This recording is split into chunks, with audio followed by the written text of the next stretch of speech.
This story is about dimensional travel, where a guy went out and he was taking his dog out for a walk. And he was in a desert. He lost his dog because it traced after like a bunny or something. So he starts running after the dog, and he trips and hits his head. And he wakes up in some guy's house, and he asks the guy, thanks for helping me out.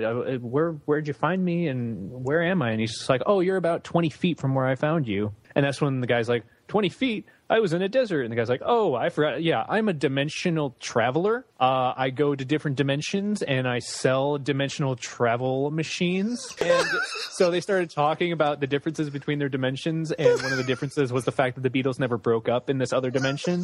And apparently they didn't have CDs either. They hadn't done that. Apparently there was a dimensional split back when there was a decision between CD technology and space travel. And the guy was like, oh, well, can I take one of these Beatles tapes with me back to my dimension? The guy's like, no, you cannot do that. You cannot let anyone know that this dimension exists or that dimensional travel exists because your dimension is not ready for it yet. So the guy, who owned the house, he had a knock at his door. So he goes to the door, and while the door was there, the guy grabbed one of the Beatles. And he got sent back here, and he brought it with him. And so he has his website where he's like, look, here's the Beatles Everyday Chemistry album from the 1980s. What are you doing? Now the fabric of reality is going to break apart.